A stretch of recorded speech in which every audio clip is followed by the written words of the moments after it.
Time now for this morning's Political Roundtable. Mike Barnicle's with us still, John Meacham, author, and today financial advisor Gene Chadsky and Pat Toomey. Pat's a candidate for the United States Senate, running in the Pennsylvania Republican primary. His new book is The Road to Prosperity, How to Grow the Economy and Revive the American Dream. Welcome, everybody. Let's start. John Meacham, the president can't win for losing. The right says that he's transforming us and making us a radical left-wing country. Right. The left says you're doing nothing. Right. It's hard to be a socialist and a fascist all at once. He's apparently doing it. Read the blogs. Yeah, I don't know. Maybe this is too historically minded, but it feels to me as though he's basically in the right place on a lot of issues. And I sort of admire, and maybe it's going to turn out to be wrong, but I admire his apparent ability to stay a step away from the cycle. Do you really? I really do. I think it's Did Andrew Jackson have that skill? No, he didn't. Just to stay away? He would try to kill people.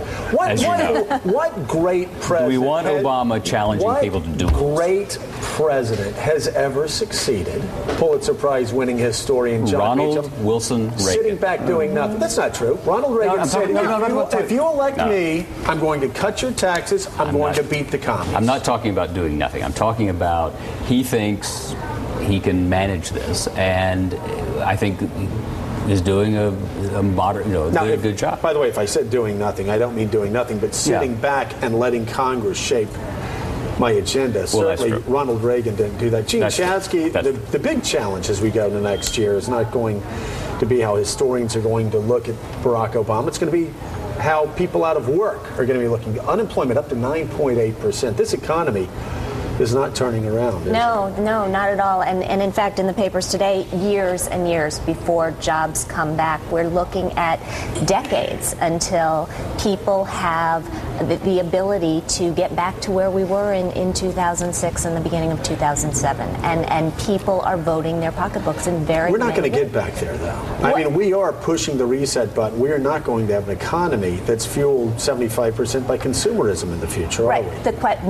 No, absolutely not. Consumers have learned the lesson that they need to have money saved, and whether or not the government tells them to go out and spend whatever stimulus dollars or tax refunds they happen to get, they're not listening anymore, to which I say, by the way, good for them. Mm-hmm. Good for them, because you got to take care of yourself at this point. The question is where the job's going to come from. Well, and that's a question I bet you're asked, Pat Toomey, running for the United States Senate in Pennsylvania every single day. My question to you is, when you go border to border in Pennsylvania, a huge state, at some point during the course of a day, you've got to pass mills and plants and factories that are ghost towns. What do you tell the people in those towns about the next 2, 3, 4, 5 years?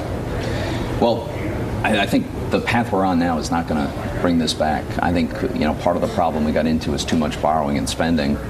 The idea that the federal government's going to get out of it by massive increases in borrowing and spending, huge new regulations, all kinds of new taxes, there's no way that can work. What could work is we make our companies more competitive. We've got one of the highest corporate tax regimes in the world. We tolerate litigation on a level that almost nobody else does. If we look to lower taxes, for instance, that stimulus bill, if instead of all that government spending, we cut payroll taxes for workers and employers, every worker gets a take-home pay raise on day one. Every employer finds it less expensive to hire the next worker. That'd be a more constructive policy. Yeah, John Meacham, I quoted you in a book I wrote this past summer. And rightly. That one of the great ironies of Barack Obama's plan is he's responding to a crisis brought on by too much borrowing and spending by even more borrowing and spending. And yet we had a discussion this morning about a second stimulus package, spending even more. Do we have the money to do that? No, we don't. Okay, thank you. I mean, that's fairly straightforward. No, I don't think so. I just wonder, and we have two men who've been in the arena, if you take one step back, what is it, if you're behind that desk on day one, when you've had the crisis that began in the middle of September, cascading toward January, and you come in as President of the United States, do you all not think that he made or has made a series of decisions that, while you can disagree on the merits, are basically in keeping with his personality. Let me answer that first of all, and then we'll actually let the guest answer. No. I talk about Ronald Reagan again, right. Just like you could talk about LBJ. It's the big idea. But when Barack Obama came in, he should have been like FDR. We're going to shore up the banks. We're going to protect the deposits. We're going to think big. We're going to get America back to work. What has Barack Obama done?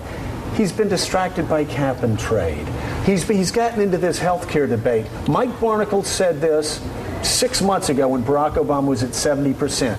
He should focus on 3 issues: jobs, jobs, jobs. He has been so distracted. And Pat Toomey, the big idea, get America back to work. Okay, so we know what Barack Obama has not done, we conservatives. You tell me, what's Pat Toomey going to do? What's the Republican plan to get America back to work? First of all, a lot of the proposals haven't actually been enacted yet. The stimulus bill's been approved. The money's not out the door. I would rescind the rest of it. I don't think we should go and spend all that money. Instead, I would have a payroll tax holiday for an extended period of time. I cut the capital gains tax. Not a lot of lost revenue for the federal government because a lot of assets are underwater. Cut the capital gains tax, encourage more investment, more entrepreneurial activity. That create the incentives that'll help to get this economy moving again. You know, the free enterprise system will come back, and it'll come back strong. The question is whether it comes back in 1 or 2 years, or whether it takes 10 or 20 years. And too much huge expansion of government, new spending, new taxes, all this regulation, then I would worry that it'll take the latter. What do you think? Well, I agree with you as far as the small businesses are concerned. I mean, if you look at where the growth has come from over the past decade or so, small business, and they can't get the money.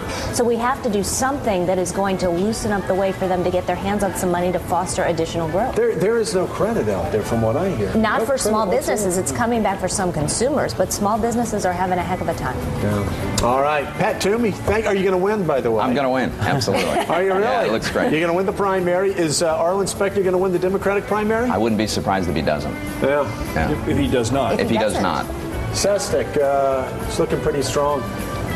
Arlen's looking pretty weak. Yeah.